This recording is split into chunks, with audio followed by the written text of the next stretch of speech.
At 27, my family began pressuring me to get married. I abruptly broke up with my girlfriend of 3 years and started returning to my hometown for blind dates. A friend asked me, "You like Willow so much, can you really let her go?" I scoffed. "I'm not stupid. She's fine for dating and having fun. But if I really married her, wouldn't I be miserable for life?" Suddenly, a cold yet familiar voice came from beside me. "So that's the reason you dumped me." Chapter 1. Dragging my luggage home. I happened to run into a man walking out the door. He wore a black casual jacket, high-top Martin boots, and had old-school skull tattoos on his arms. I recognized him as the guitarist from Willow's band. I think his name is Makoto, a young guy in his early 20s. Strong and vigorous. Instinctively, I stopped behind the corridor door and didn't go out. After a while, Willow emerged from behind him wearing a tight, low-cut short dress. She leaned against the wall with dreamy eyes and lit a cigarette. Her damp long hair hung casually over her shoulders, a few droplets sliding down her strands, winding past her delicate collarbone. Moments later, she walked lightly behind him, her fingertips brushing his neck. In a voice full of temptation, she said, "Why are you in such a hurry to leave?" As she spoke, she stood on tiptoe, slowly leaned in, and planted a gentle kiss on his lips, leaving a barely there touch. She said, "Next time you come, Big Sis will wear a maid outfit to play with you." Makoto's eyes lit up. He tightly embraced her waist and returned the kiss. After a lingering moment, he said, "You're so playful. I'm afraid I'll end up dying in your hands sooner or later." Amidst their entanglement, Willow tugged at his lapel, trying to pull him back into the room. However, Makoto seemed a bit anxious and said, "Willow, I have a gig to perform later." Willow stepped back from him, half sulking, half coquettish, and said, "So heartless. You were calling me baby just now, and now you're leaving." She didn't get angry. Instead, she happily blew Makoto a kiss and said, "I'll be waiting for you. See you tomorrow." After he left, I walked out from behind the corridor door. Willow didn't seem to expect me to return suddenly. She was stunned for a moment, but her expression quickly returned to normal. "Why didn't you tell me you were coming back?" I looked at her for a moment and replied, "It's too late. I was afraid calling would disturb your rest." The ambiguous red marks on Willow's neck were still fresh, but she didn't feel guilty at all. She took my arm and led me inside. "George, I'm so hungry. Make me something to eat." She pouted while turning on the TV on the sofa, as if nothing had happened earlier. Seeing that I hadn't moved for a long time, Willow frowned and asked, "What's wrong?" Then, as if realizing something, a seductive smile appeared in her alluring eyes. "Did you miss me?" She got up and pressed herself tightly against me. The scent of iris lingered ambiguously around my neck, and her hand slowly slipped into my waistband. She said, "Then why don't you have me first, and then eat?" Her long fingers, honed from years of playing bass, were slender and nimble, bringing a slight cool touch as they glided over my skin. I closed my eyes and wearily pushed her away. I did enjoy Willow's body. When I pursued her, it was mainly because of her stunning looks, but perhaps because I had just finished a long flight, or maybe because of that man earlier. I only felt exhausted now, with no mood at all. Willow was rarely rejected by me. After a moment's surprise, her face darkened slightly and she asked, "What's wrong?" I looked down and saw a black lump on the carpet. It was a torn, tattered pair of stockings. Willow obviously saw the stockings too. A flash of panic crossed her eyes. She quickly bent down and grabbed the stockings in her hand. She didn't look at me again. Her lips trembled slightly as if wanting to say something, but she remained silent in the end. An awkward silence filled the living room. I took a cigarette from the pack and lit it. The crisp sound of crushing the menthol bead echoed as it broke. She whispered, "His lease expired, and he had nowhere to stay. So I let him stay here for a night. There's nothing between us." I looked at Willow. Our gazes met, but were obscured by the white smoke. We couldn't see each other's expressions, but we both knew how lame that excuse was. This wasn't the first time Willow had cheated. She was probably naturally flirtatious. She was like this when I first met her. Back then, a few of my dorm buddies were crazy about rock music and insisted on taking me to see a well-known rock band's performance. They said the band's female bassist was an absolute stunner, and it wasn't easy to get tickets. I had never been interested in rock music and was always unenthusiastic, until Willow took the stage. She wore a tight leather dress, with black garter stockings faintly visible at her thighs, the laces winding around,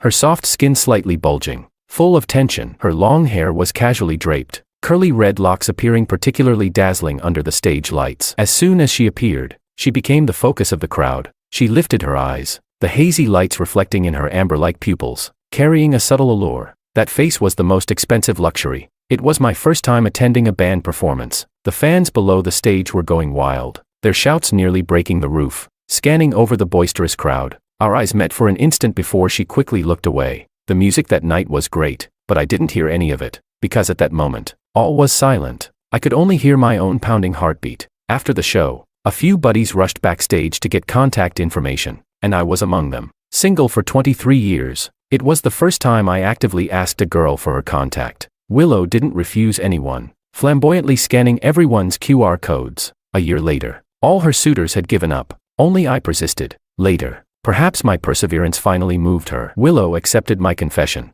and I became her boyfriend. Up until now, but I knew that in these years together, Willow had never truly liked me, or perhaps she did like me, for my tolerance and generosity. She had cheated on me many times, but each time, as long as she gave me a somewhat acceptable excuse, I would forgive her. She had told me many times that I wasn't her type. She was only with me because I treated her well. She also joked that when she found her true love someday, she'd dump me. Our relationship had lasted over the years only because of my constant concessions. I said, "You promised me you wouldn't cheat again." My voice was hoarse as I looked at the torn Balenciaga logo stockings in her hand. A trace of mockery flashed in Willow's eyes. Without any shame, she said, "You believed that when I was just joking." She snorted coldly, took the cigarette from my fingertips, and said with disdain in her eyes, "Can't take it. If you can't, we can break up." She had said this to me countless times before. She knew I couldn't bear to leave her. So over time, she learned how to manipulate me. She knew that when she said this, I'd be helpless. I turned my head and said, "I'm tired. I'm going to rest." Willow frowned and grabbed my sleeve. She bit her lip and said,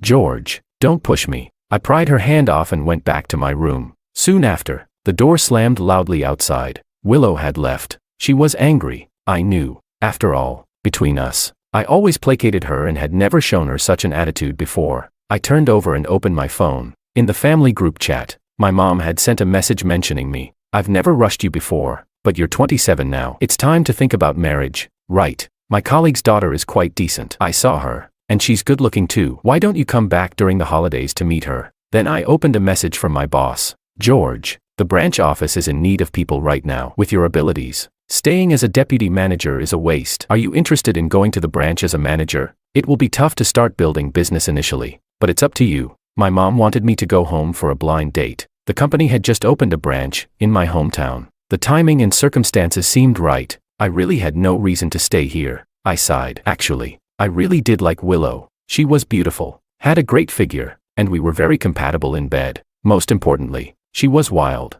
Being with her was easy because I didn't have to think about being responsible for her or consider our future together. When I first started working, I was exhausted and wanted someone to relieve my stress. But I was just average looking and couldn't find anyone suitable until I met Willow. She spent her best years with me, easing a lot of my stress with her body while I was working tirelessly for my career. And although her relationships with men were ambiguous, she was careful in this aspect. Before being with her, I heard that any man she dated had to show a health certificate from within the past 3 days. I always took precautions, so I wasn't worried about diseases. It would be hard to find another woman as perfect for me as her in the future, but there's nothing I can do. Dating is one thing, settling down in marriage is another. I really liked Willow, but I also knew clearly that she wasn't suitable as a life partner. Now, it's time for me to make a decision. Chapter 2. Willow didn't come back all night. In the following days, she didn't appear before me. She ignored all my messages and calls. When I tried again, I received only a red exclamation mark. She had blocked me. This had happened a few times before. Willow was a master of the silent treatment. Each time, I'd have to humble myself and coax her for a long time before she'd show me a kind face. But this time, I was busy handing over my work and had no time to appease her. That evening, as I was booking a flight back to my hometown, my phone suddenly rang. It was one of Willow's friends calling. The other end was noisy, men and women laughing and joking incessantly, and the music blaring through the phone was overwhelming. They said, "George, Willow is drunk. Can you come pick her up?" Willow loved going to nightclubs and bars. Her family was wealthy. The band was her hobby, not a means to earn a living. But even during holidays, she rarely went home. When I asked her why, she said there were too many rules at home. She preferred this kind of unrestrained life. Anyway, her grandfather doted on her and sent her money regularly. She wanted to spend more time doing what she loved, so Willow lacked any career ambition. In this aspect, we had nothing in common. Every time I told her about securing a project or getting a promotion at work, she always seemed uninterested. She once scoffed, saying, "What's the point of working yourself to death for that little monthly pay?" It wasn't even enough to buy her a bag. I knew that fundamentally, we were not the same kind of people. Apart from physical compatibility, we had no common topics. I didn't care about her soul. I just liked her body. She ignored my inner world, merely accustomed to my tolerance. Perhaps it's for the best. This way, When we part, neither of us will be hurt. I thought for a moment and said okay, hung up the phone, and looked out the window. The city at night seemed even more splendid than during the day. Thousands of lights and endless traffic, various illuminations intertwining, obscuring all the stars in the sky. I glanced at my ticket, the day after tomorrow at 8 a.m. I sighed. Actually, I didn't want to break up so soon. Willow and I were really in sync in bed. With the pressure of changing companies these days, I had planned to have a farewell fling with her. I smacked my lips, feeling a bit regretful. But since the opportunity had come, there was nothing I could do. When I arrived at the bar, Willow was drinking merrily with her bandmates, men and women of all kinds, all sharing the common trait of dressing avant-garde and fashionably. No wonder Willow liked hanging out with them. I looked down at my own cheap attire and recalled Willow's disdainful words. You're only 27. Stop saving money every day like a miser. Look at the clothes you wear, no taste at all. So old-fashioned. Living like this is really meaningless. You should go out and see the world more. Try new things. Look at the handsome guys in our band.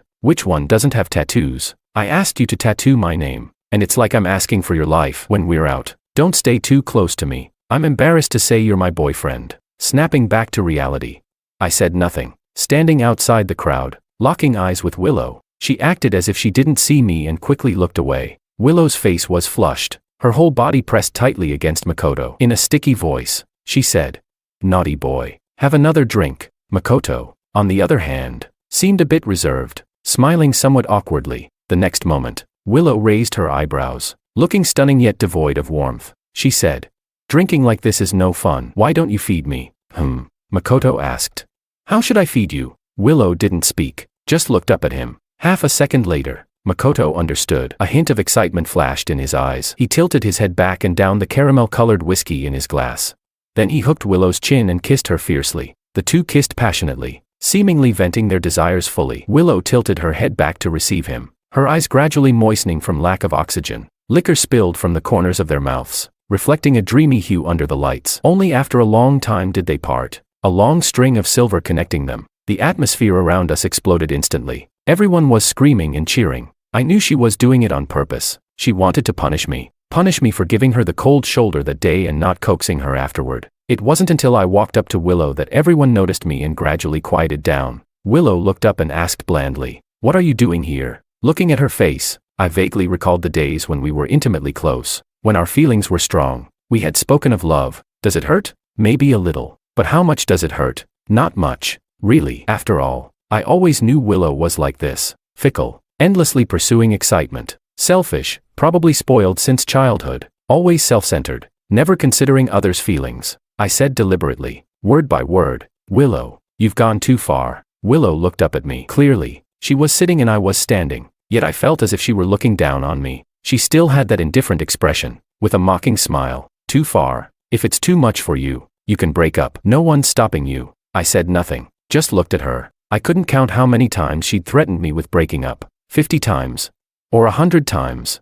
Some friends nearby also felt she had gone too far. After all, everyone had seen how I'd treated her over the years. They whispered to her, "Willow, don't say that. George treats you so well." Saying that really hurts him. In fact, I was indeed hurt. My eyes moistened, and I closed them in sorrow. After all, if you're going to act, you have to go all the way. After much effort, when that tear finally fell to the ground, I clearly saw Willow's expression change. Her fingers tightened around her wine glass, but she still didn't speak, just looked at me coldly. The next second, I said softly, "All right, Willow, let's break up then." Willow's face instantly turned extremely ugly, like a volcano about to erupt. However, she suddenly laughed, though her smile looked like she was gritting her teeth. She said, "Fine, George, you've grown some backbone. All right, but I never go back to old flames. Just don't come begging me like a lapdog when the time comes." "Okay." I nodded painfully. Then I turned and left, not looking back at her. That night, Willow didn't come home. I deleted all her contact information and anything related to her overnight, and packed my luggage. Early the next morning, I boarded the earliest flight back to my hometown. As the plane soared above the clouds, I pulled out my SIM card and threw it into the waste bag. Chapter 3. I didn't contact Willow again. After posting a few late-night emo statuses on social media to craft the image of a wounded soul, I decisively put her out of my mind. Life back in my hometown was routine. I quickly adapted to the new company's operations and met the woman my parents had arranged for me. The girl sitting across from me was only 25, but her makeup was so thick it looked like plaster. As soon as she sat down, she started chattering incessantly. she said. I think the most important thing for a man is to earn money to support his family. My ex-boyfriend said that when a man earns money, he should spend it on his woman. After marriage, the salary card must be handed over, because men will turn bad when they have money. My ex-boyfriend said he was willing to pay a dowry of 880,000 yuan to marry me and add my name to the house deed. After all, as a woman marrying into his family, I need a little security. He also said that men who talk about gender equality are all chauvinists because reality is inherently unequal. Women have to bear children, and men can't give birth for women. I listened to her babbling, smiling as I held my coffee cup, thinking I must hold back and not lower myself to her level. So I nodded and asked, "Then why didn't you marry your ex-boyfriend?" She was left speechless, stammering, "Because my ex-boyfriend said our personalities weren't compatible." Maintaining my smile, I said, "Miss Xu, I think your ex-boyfriend was wrong. After marriage, not only should the salary card be handed over, but the beneficiary of any insurance should be the woman. I believe that if I'm willing to marry someone, I should give as much dowry as I can afford, and the house should be directly registered under the woman's name. Would that satisfy you, Miss Xu?" "Really, Mr. George?" I stood up, sighed, and said, "Unfortunately, Miss Xu, I think our personalities might not be very compatible. Let's not continue this." Then I turned and left. Having been back home for so many days, my mother had introduced me to quite a few potential matches, some of whom were actually quite decent. However, having once seen the vast ocean, it's hard to appreciate mere streams. After a failed relationship, I wasn't interested in anyone. This state continued until a work meeting. Everyone arrived early, silently gathered around the conference table, the atmosphere solemn. I quietly asked the deputy manager next to me, "What's going on? Did something happen at the company?" He leaned over and whispered, "The old chairman's daughter is coming. I heard she's here to get some experience. If she passes the test, she'll skip over her brother and take over the entire group. Also, don't underestimate her because she's a woman. This lady is decisive and bold in her actions, a Harvard graduate. After graduation, she started her own finance company and made 3 million overnight. Be careful, women like her aren't easy to deal with. Watch what you say to her." Before long, a woman wearing a black strapless mermaid dress walked into the office. The dress hugged her curves, accentuating her figure. She casually wore a women's black blazer over it. As she entered, someone behind her took her coat. The crisp sound of her high heels clicking on the floor ceased. I looked up. And not just me, everyone's gaze was instantly captured by her. At first glance, it felt as if the air in the entire room had stilled with her presence. Her gaze swept over every corner. The moment her fingers brushed across the table, the air began to flow again, carrying an elegant and captivating aura. Only upon a second look did I notice her clear crescent-shaped eyes. Her jet-black long hair was neatly tied up, revealing a slender neck and a few strands of hair hanging by her ears. She was extremely beautiful, on par with Willow. But her strong aura made it hard for people to notice her appearance at first glance. "Sorry, my flight was delayed, so I'm late." She first acknowledged her mistake, then sat at the head of the table and got straight to the point. "My name is Anna, and from now on, I'll be the general manager of the company. I've already reviewed the company's basic information and financial statements. Starting with the deputy manager, I'd like each of you to give me a basic report on your work achievements over the past year and the projects you're currently handling." One by one, the department heads nervously began their reports. As rumored, Anna was indeed an elite, pointing out every attempt to gloss over details. She said, "I don't like vague statements, nor do I like being fooled. I hope we can communicate well, but if my communication doesn't work, I'll consider other methods." She clearly didn't scold or hit anyone, yet cold sweat formed on everyone's backs. Even when I stood up, my palms were slightly damp. Fortunately, I was well prepared, and my work over the past year was quite outstanding. The more I spoke, the more confident I became. My education and career are my pride and the most important things in my life. I never deceive myself in these areas. Anna didn't interrupt me. I saw a hint of appreciation in her eyes. After a moment, I stopped, indicating that I had finished. She nodded and said, "George, right, not bad. From now on, everyone should report their work according to this standard." Since Anna arrived, everyone's workload increased. She cleared out a lot of redundant tasks and bad assets and negotiated many high-quality projects. Everyone worked overtime more and more, but their salaries increased accordingly. The male colleagues were all very interested in a domineering female CEO like Anna. Two old hands. Not sure what got into them. Maybe they've watched too many online short dramas about female CEOs. One morning, in front of everyone, one mistakenly called the boss wife and said that if he was fined, he would get an annual membership card. That afternoon, another one tried to forcefully pin Anna against the wall in the office. The first one was fired that morning. The second one was sent directly to the police station that day. The colleagues all behaved after that, but during lunch breaks, you could still hear everyone discussing her. Don't be fooled by her looks. I heard she's never even had a boyfriend. Impossible. Have you watched too many TV dramas? A woman like her, with that face and figure, you've got to be kidding. Believing she's single is like believing I'm Napoleon. Listening nearby, I suddenly became interested. Chapter 4. I began to appear regularly in front of Anna. She arrived at work half an hour early every day, so 3 out of 5 days a week, I'd catch the same elevator as her. At that time, it was usually just the two of us. I didn't say much, just greeted her, helped press the elevator buttons, and stood aside. Then, without fail, I'd go get a cup of coffee every noon. She usually came to get coffee at that time too. I'd make sure not to bump into her in the break room,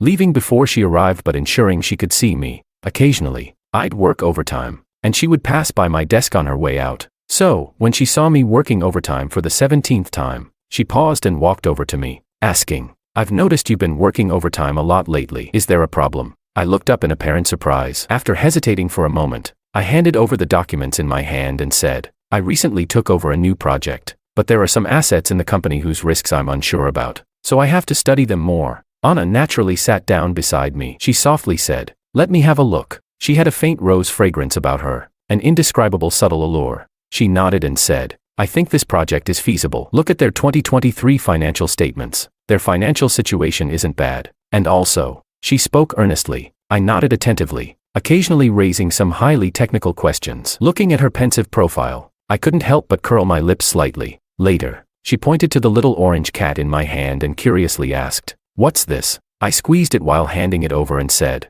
"It's a stress ball. When I'm stressed or can't figure things out, I squeeze it to relieve pressure. Would you like to try it, Anna?" She gently took it, carefully squeezed it twice, her almond-shaped eyes sparkling. The next moment, she suddenly realized something. Quickly retracting her innocent expression, handing the orange cat back to me, she said, "Finish up early. Otherwise, people will think I'm a heartless slave driver who forces employees to work overtime all the time." I nodded, packed up my materials, and went downstairs with her. As we stepped outside, raindrops blown by the wind splattered onto Anna. She hesitated and stepped back. I opened my umbrella and turned back to ask, "Anna, didn't you bring an umbrella? Shall I walk you over?" The company's parking lot was across the street. To get to her car, she'd have to cross the overpass. She nodded somewhat embarrassedly and stepped under my umbrella, keeping a small distance between us, so I didn't hesitate to tilt the umbrella more toward her side. Rainwater slid off the edge, soaking my shoulder. Anna obviously noticed my gesture, glanced up at my damp sleeve, and a subtle look of conflict appeared on her face. The next moment, she pressed her lips together and moved closer to me, her shoulder lightly touching my arm. The rain pelted the ground as we walked a bit closer. Warm body heat subtly transmitted through our clothes, and her rose fragrance filled the air. When Anna drove her car out of the parking lot, I hadn't gone far. Anna rolled down the window and asked, "You didn't drive today, did you?" I chuckled awkwardly and said, "Yeah, I forgot to drive today." "It's okay, Anna. I'll just catch a cab home," she said. "Get in. I'll give you a ride." Along the way, I talked quite a bit with Anna. She was somewhat surprised to find that our interests aligned, even sharing a fondness for the niche film The Holy Mountain. Anna's initially indifferent demeanor gradually became more lively. When we reached my doorstep, she actually didn't brake and drove past. I was about to remind her when she realized, "Sorry, I wasn't paying attention to the navigation." After the car stopped, I thanked her again for giving me a ride home. Anna just nodded. Her lips parted slightly as if she wanted to say something, but she swallowed her words. "What's wrong, Anna?" she asked. "Where did you get that little orange cat stress ball earlier? It's so cute." As soon as she said it, she seemed a bit regretful, as if her cool and elegant CEO image was slipping. She simply lowered her head and said nothing. I chuckled, and the next moment, I pulled out the big orange cat from my pocket and placed it in her hand. I waved and said, "Well then, Anna, see you tomorrow." Chapter 5. I stood behind the curtain, watching Anna leave, and picked up a notebook from the table. I hadn't driven to work in a long time, just to seize this opportunity, and thankfully, today's weather forecast was accurate. It really did rain. I flipped open the notebook, filled with records of Anna's preferences. There wasn't much information about her. It took me a lot of effort to find her old social media account from school and carefully note down each detail, just to learn a bit about her likes and dislikes. For example, she loved chubby orange tabbies, and that movie The Holy Mountain, which I had only just watched last night. There's no choice for an average guy like me to win over an exceptional woman like her. I have to put in the extra effort. I smirked,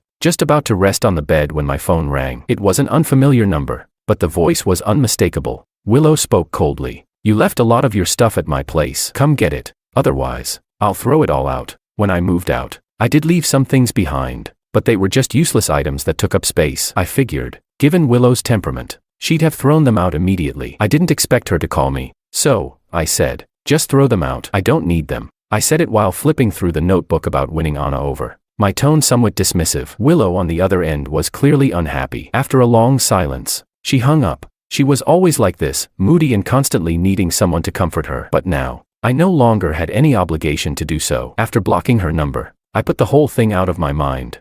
Since I spent time with Anna yesterday, I couldn't use the same approach again today. I rarely left work early, but today I went to a bar with a friend for a few drinks. After a few rounds, we were both a bit tipsy. My friend squinted at me and asked, "You used to be so into Willow, and now you've suddenly broken up. Are you really over it?" When I was with Willow, my friends often scolded me, thinking I was too much of a simp and had no self-respect. But I never thought much of it. If I was with Willow for her body, then I had to give something in return. Besides, being a simp or not was my decision. How does that make me weak?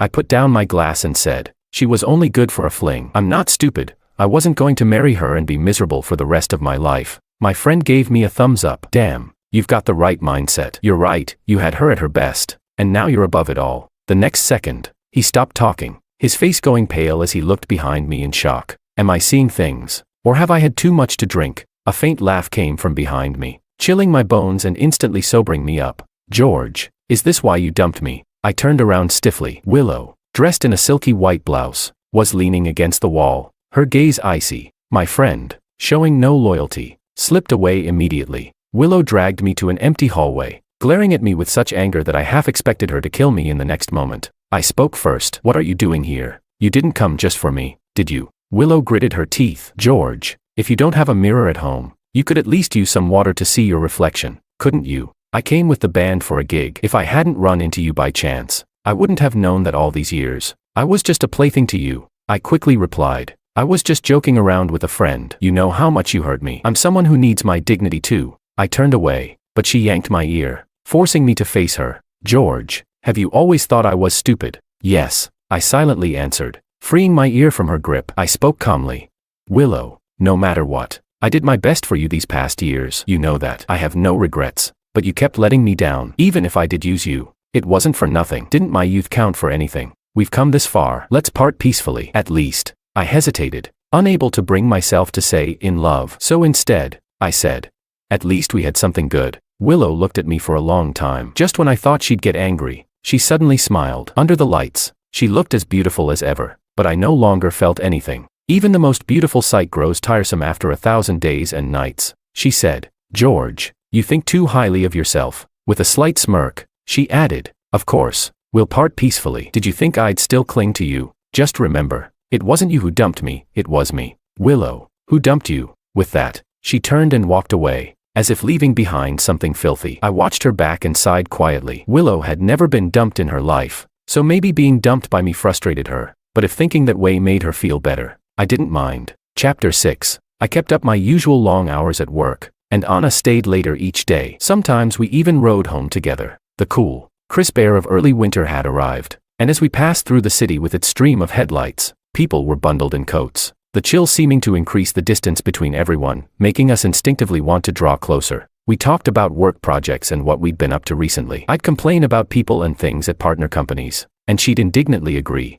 "Yeah, I think that person is really disgusting too," and we'd both laugh. Over time, I could sense her feelings for me growing. So, on the day of the first snowfall, I decided to make a bold move. I asked her for some time off, and when she asked why, I hesitated and said, "Family matters." Technically, this should have ended the conversation, but Anna frowned. "Is something wrong at home? Is there anything I can help with?" I smiled awkwardly. "No, it's just, my mom's forcing me to go on a blind date." Anna was stunned. It was rare to see such an expression on her face. I added, "I'm already 27. My family has been pressuring me a lot. I kept putting it off, but I can't avoid it this time." After a long pause, Anna looked down and said, "Fine, but you know the company's really busy right now, so I can only give you." She pretended to check her watch. 2 hours. "I think that's enough time for a date." "All right, you have 1 hour and 59 minutes left."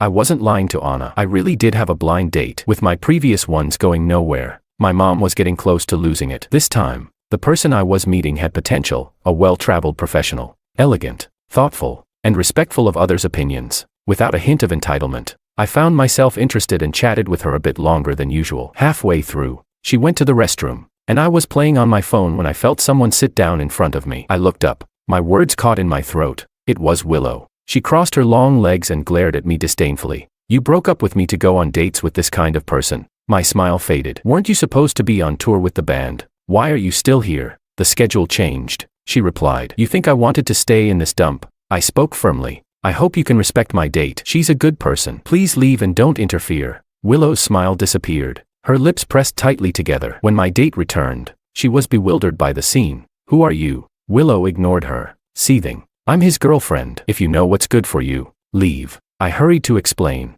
No, she's not.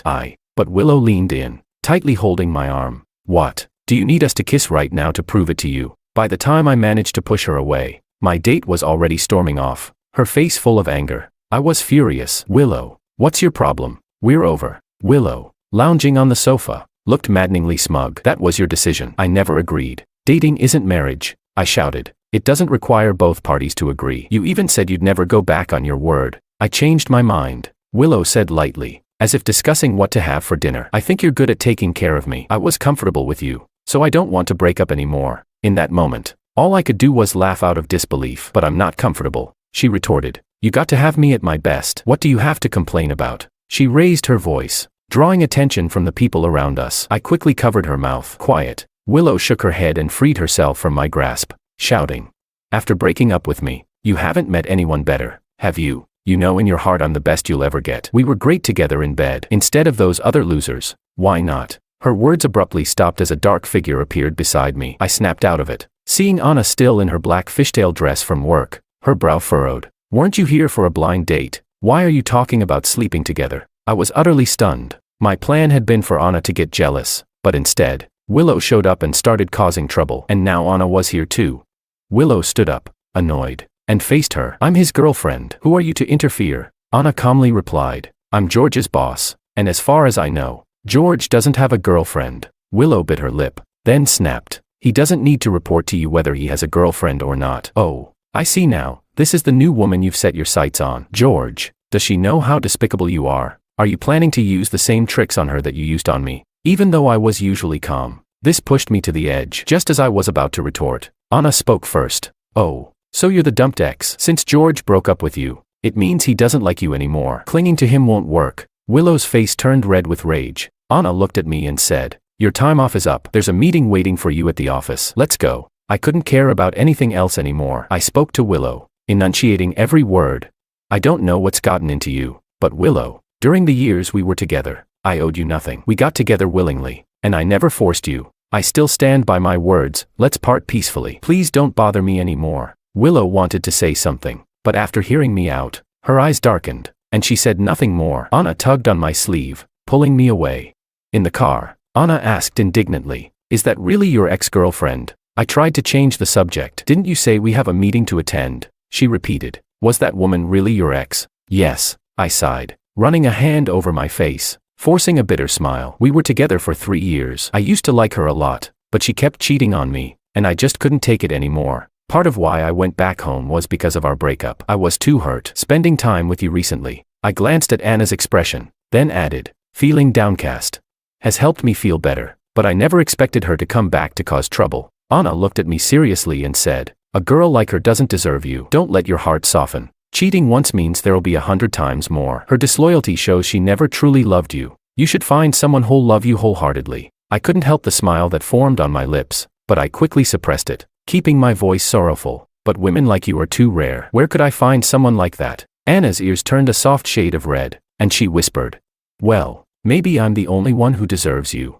Chapter 7. 3 days later, while I was drinking at a bar, Anna messaged me, asking when I was coming back to work. When she said that line the other day, I was indeed taken aback, but I didn't want to rush things. I was serious about Anna, so we couldn't just stumble into a relationship like I had with Willow. A rushed beginning always ends in a rushed conclusion. Taking this situation as an excuse, I took some time off and went out with friends to relax. This bar was one of the fancier spots in the city, not too loud, with a band playing great music. I was enjoying the sight of attractive people dancing and drinking with my friends when the music suddenly stopped. After a moment, the bass began to play. How long will I love you? As long as the stars shine above you. If I could, I would love you even longer. How long will I need you? As long as the seasons need time. The soft, melodic voice caught my attention, and I paused. Looking up at the stage, there stood Willow in a tight leather dress, a silver necklace glinting around her neck. In that instant, the rowdy crowd and dim lights seemed to vanish, and all I could see was her, with her eyes fixed on me. It was like our first meeting all over again. Only this time,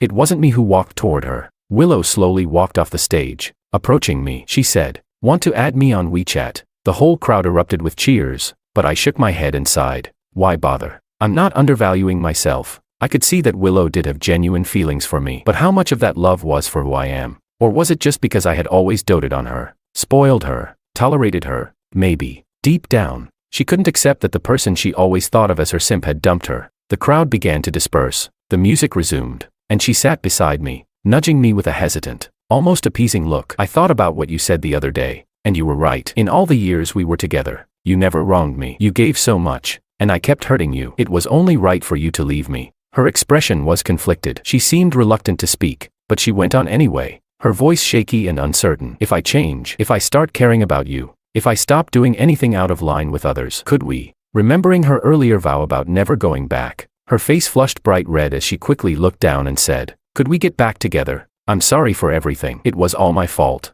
I looked at Willow in surprise. I almost thought she had been possessed by someone else. The proud, confident Willow, apologizing and asking to reconcile with me.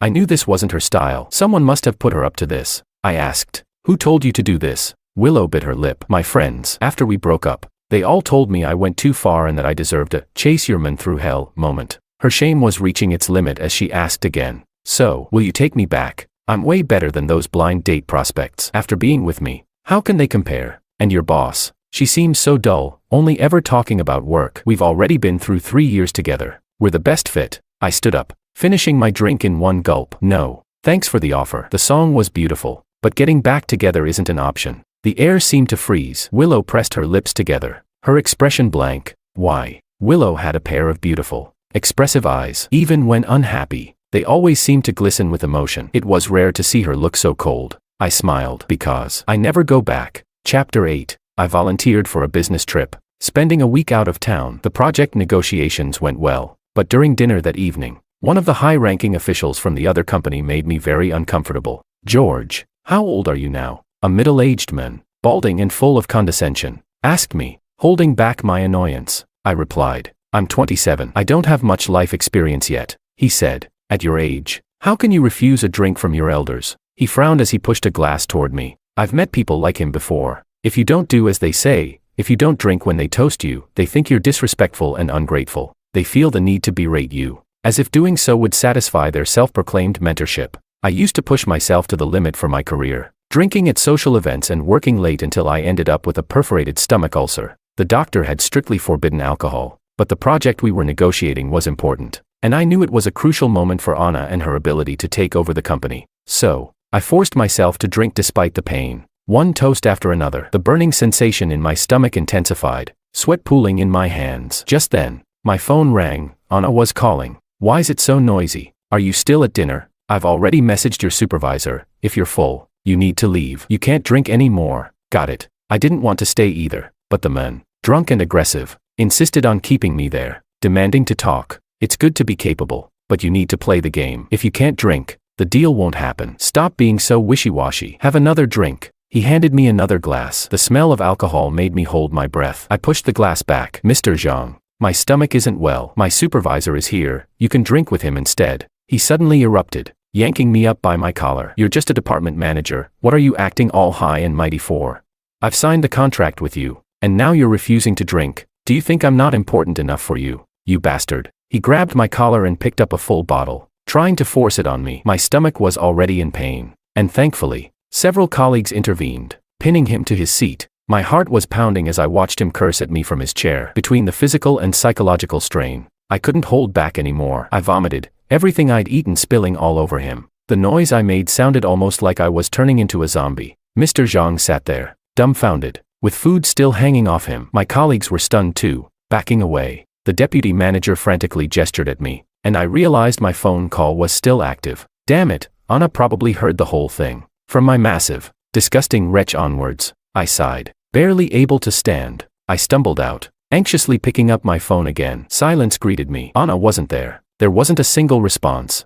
Back at the hotel, I was vomiting again, throwing up until the world spun, until all I had left was the sour bile from my stomach. Exhausted, I collapsed onto the bed. I thought Anna might at least call to check on me, but she didn't. Maybe she was mad, angry that I'd jeopardized such an important client. I wanted to sleep, but I couldn't. Lying in the dark, staring at the ceiling, I realized this was nothing new. I was used to it. I never had family support. I went to college with a student loan, scraping by with part-time jobs just to afford living expenses. I delivered food, run errands, no matter how unreasonable the customers were. I had to endure it. Still, I never made much. Things were better now, at least the money was real. Time ticked by, and there was no word from Anna. I turned over, bitterly smiling. What more was there to understand? After this mess, she was probably furious and promising the client she'd have me fired. It's only fools who deceive themselves, who think someone still cares about them when all the signs say otherwise. And I wasn't about to be that fool. Suddenly, my mother came to mind.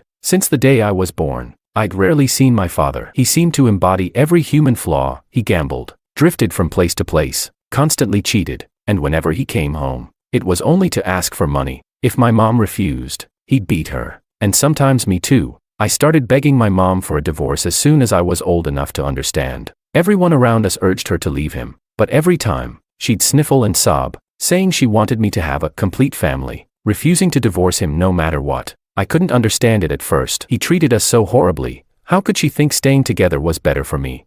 Eventually, I realized it wasn't about me at all. She didn't want to leave him, and I was just the excuse. Whenever she found out about his affairs, she'd throw a fit, screaming and threatening to end it all with him. But when he actually wanted to leave, she'd panic, crying on her knees, begging him to stay. This endless cycle of misery turned my mother into someone with Stockholm Syndrome. She hated my father, but she couldn't live without him, and I grew up amidst that constant tug-of-war. From an early age, I knew I had to rely on myself, fight tooth and nail to take control of my destiny, in my career, in my relationships. I wouldn't get back with Willow. People don't change their true nature, no matter what promises they make. A simp gains nothing in the end. I wasn't about to repeat my mother's tragedy, but did I really like Anna? I didn't even know. Maybe I just liked how attractive she was, how much simpler she seemed compared to Willow. I was willing to go all out to win her over, but I knew such feelings were superficial. For the first time, I felt truly lost. Was this really what I wanted?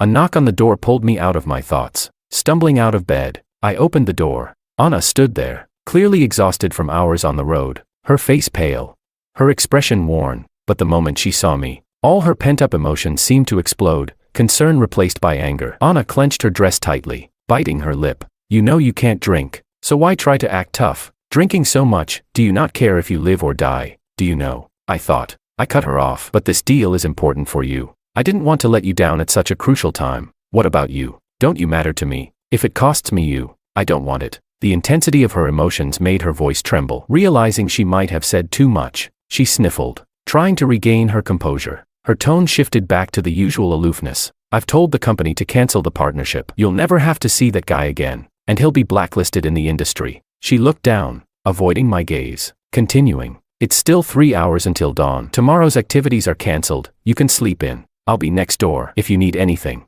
just come over. With that, she turned to leave, as if she'd traveled all this way just to say those few words. If I didn't act now, I'd be an idiot. So as she turned away, I reached out, pulling her into my arms, holding her shoulders as I leaned down. A faint scent of roses mingled as our lips met in a cool, gentle kiss. I smiled at Anna's flustered expression and asked, Anna, will you be my girlfriend? Chapter 9. Being with Anna felt completely different from being with Willow. She wasn't a clingy girlfriend, but she was always by my side when I faced difficulties, refusing to leave no matter how much I tried to convince her. She never said she missed me, but no matter how late I came home, I always found her waiting for me. The longer we spent together, the more I realized that beneath her icy exterior was a hidden warmth. I felt an unprecedented happiness, but also a deep fear. It was like standing on the edge of a cliff, solid ground beneath my feet, but a deep abyss behind me. I was afraid Anna would discover my true self, that everything I did for her was just a carefully constructed facade. I was scared she would be disgusted by the real me. After several snowfalls, the temperature plummeted. Feeling guilty, I wanted to make it up to Anna by working harder, pushing myself until I finally fell ill. After taking leave from work, I stayed home alone. Anna and I didn't live together. Distance helped make the illusion seem real. In the midst of a fevered haze, I thought I heard the doorbell ring. I assumed it was a dream, But after several more rings, I forced my eyes open. When I opened the door, I saw Anna standing there. She was holding a thermal container in one hand and a bag of medicine in the other. Snowflakes dusted her black wool coat, and her long lashes were damp, tangled together with moisture. "You got sick and didn't tell me," she said. She walked to the dining table, setting down the container. "I made some porridge. I don't know if you'll like it." Before I could react, she stepped closer, standing on tiptoe to touch my forehead, then her own. Frowning slightly, she sat on the sofa, taking out the medicine, muttering in exasperation, "Why do you always do this? You always tough it out, refusing to take medicine when you're sick. Is it a cold or the flu? It's nothing serious, probably just a cold." Anna took out a box of medicine, carefully reading the instructions. I stared at her in a daze, remembering the first time I met her. She had the same focused expression while reviewing a report I had submitted. We had once been so far apart. She was aloof and elegant, and I was just an ordinary employee, sitting far away from her with so many people between us. And now, here she was, right in front of me, frowning in concern over a tiny instruction leaflet. The soft orange light in the living room fell on Anna, her fitted knit sweater hugging her graceful figure, her collar slightly open, revealing her collarbone, subtly sensual. The warm light softened her otherwise cool makeup, giving her an added touch of gentleness. Suddenly, I felt my heart skip a beat, the echo ricocheting in my head. I thought, "I'm done for." I walked over and pulled her into my arms. She hugged me back briefly, then quickly grabbed a blanket, draping it over my shoulders. "Don't do this, you're still sick." But I hugged her even tighter, murmuring, "What should I do, Anna? I think I'm falling for you more and more." She huffed. "Didn't you like me before?" I was speechless, another loaded question. "No, I mean." She snuggled into my chest, then burst into laughter, interrupting me. "All right, stop explaining, because I'm falling for you more and more too." I couldn't describe the feeling. I'd always valued rationality, and I believed emotion should serve as the material for rational thought. I disliked losing control, but now, it didn't seem so bad. After taking the medicine, I fell into a deep, dreamless sleep. When I woke up, I was drenched in sweat, the congestion in my head suddenly gone. I got out of bed, my first thought being to find Anna and tell her I was better. "Anna." The next moment, I stood at the study door, meeting Anna's complicated gaze. She was holding the notebook where I had recorded all her preferences. She had already flipped through half of it. Chapter 10. Anna left. She wasn't angry, and she didn't argue with me. She didn't say anything, nor did she look at me again. I chased her to the hallway, wanting to call out to her, but no words came out. I still felt the lingering effects of the cold, but it hardly seemed to matter. My heart felt icy, as though the chill of winter had seeped into it. 2 days later, I recovered and returned to work. I worked late as usual, went to the break room for coffee, but I never ran into her. It turned out that if she really wanted to avoid me, I wouldn't see her at all. The constant messages we used to exchange on WeChat also fell silent. It was as if she'd completely forgotten me. Sometimes, I found bitter amusement in the fact that at least she hadn't fired me. Other times, I couldn't help but grit my teeth. It would have been better if she'd lashed out, taken her anger out on me. Even a fight would have been better, but I didn't look for her. Caught in the act, what else was there to say? Any explanation would be meaningless. I went back to my old routine, working alone, going home alone. It hadn't bothered me before, but after getting used to being with someone, suddenly being alone again felt unbearably lonely. Willow, somehow learning about my breakup, began showing up to pester me. After she blocked me at my door once again, I sighed. "What do you want, Willow? I've told you, I won't get back together with you." Willow leaned against the doorframe, her silver earrings catching the light. She raised an eyebrow. "Well, you're single now. Why not give it another shot with me?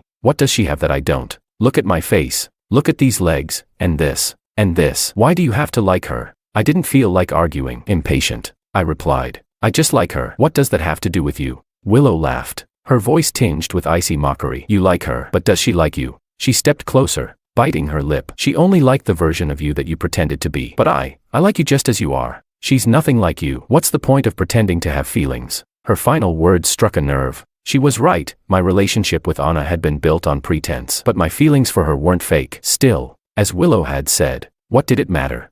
Anna wouldn't love me anymore. To her, being deceived like that was probably an unforgettable humiliation. "George, we were meant for each other." Willow's voice was alluring, like a siren singing in the dead of night, ready to drag her prey into the depths. I opened my mouth, about to respond, when my phone suddenly rang. I looked down. It was a WeChat message. It was from Anna. "Can we meet?" I looked up at Willow. "No." She blinked, stunned. "What?" I said. "I won't get back together with you." I looked her in the eye, speaking clearly and seriously. "Willow, I don't love you." Chapter 11. After a few days without seeing each other, Anna hadn't changed at all. There were no signs of heartbreak, no anger from being deceived. The server took her off-white wool coat, revealing a black turtleneck sweater, her gaze downcast, hands gently folded. After a moment, Anna spoke. Did you use the same tactics on me as you did on others? I thought you would start by questioning why I deceived her, but I didn't expect this question, and I was momentarily at a loss. I replied, no, I hadn't. Not even with Willow had I put so much effort into understanding someone's preferences. Anna's expression remained unchanged, but her brows seemed to relax a little. I wanted to say that I hadn't meant to deceive her, but I couldn't get the words out, so I lowered my voice. I'm sorry for deceiving you. You have every right to be angry. If you don't want to see me anymore, I understand. I sighed and continued. I can resign. Anna frowned slightly, speaking softly. That's not why I'm here. I've been thinking these past few days. I can't lie to myself. I like you. Even though you deceived me, I still like you. She looked down, speaking earnestly. But a relationship built on pretense won't last. It took me a long time to realize that my feelings for you weren't because you liked the holy mountain or because you took me skiing in Hokkaido. I like you because, no matter what challenges you face, you never give up, because you always have a clear plan for your life, you know what you want, and you're never swayed by outside influences. I like that part of you, the part that resonates with my soul. I always believed that being like-minded is more important than sharing the same hobbies. We aren't just lovers, we're lifelong companions, walking the same path. Not drifting apart and going our separate ways. She looked up, her amber eyes focused on me. I really like you, George. Can we both stop pretending from now on? I want to be with you forever. I was stunned. I wanted to say a lot, but when I opened my mouth, it all turned into emptiness. I had never been firmly chosen by anyone. My experiences growing up had left me with no hope for love, so I habitually used methods, tactics, to obtain affection. I thought this was the right way, that it was okay. So many people in the world just settled for a partnership, living life together. True love only existed in novels and movies, like ghosts. Everyone said it was real, but no one had ever seen it. If you found someone you were comfortable with, that was enough. Who cared about love?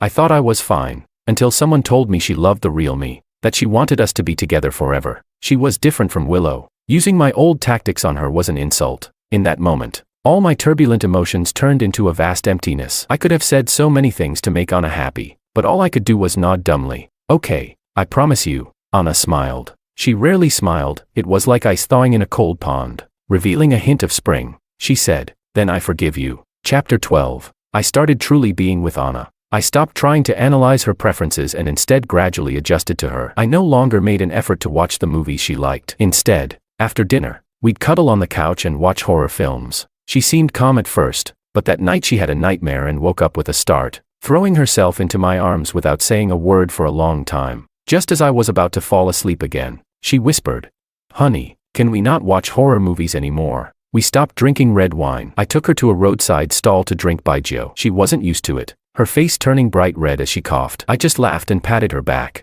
not wanting to be defeated. I later discovered she had secretly bought a lot of baijiu at home, trying to build her tolerance. Willow left, and she didn't bother me anymore. I heard she'd removed her tattoos, dyed her hair back to black, and returned home to be a good girl. In early March, Anna accepted my proposal. Somehow, Willow found out about the engagement and insisted on meeting with me. After discussing it with Anna, I arranged to meet Willow halfway up a hill, overlooking the sea. Waves crashed against the rocks below, seagulls circling in the sky. Willow wore a white dress, leaning against the railing. She handed me a hot drink and took a sip herself, trying to sound casual. How long have you two even been together before getting engaged? I smiled. When you're with the right person, you don't need to wait long. She scoffed but then fell silent, looking out at the ocean. After a long time, she spoke. George, what about me? You played with me, got tired of me, and tossed me aside. Now you're happy, but what about me? I said. There are so many people pursuing you. Why worry? Surely you'll find a good man. I smiled and gave her a light pat. When Willow didn't smile back, I withdrew my hand and softly said, Willow, you never really loved me. If you had, you wouldn't have betrayed me over and over while we were together. You're just upset that I broke up with you first. Willow didn't respond. Sipping her drink slowly, I handed the hot drink back to her. I wish you happiness, and I mean it this time. Then I turned and left. I had walked quite far when Willow suddenly called out to me, her voice trembling. But George, I really did love you. I didn't stop. I waved back at her and kept walking. My phone chimed, a message from Anna. I've built up my tolerance. Tonight, let's settle it at the barbecue place downstairs. I couldn't help but smile, replying, all right. Loser buys the drinks. In the distance, the sky stretched endlessly, Sunlight breaking through the clouds, spring had truly arrived.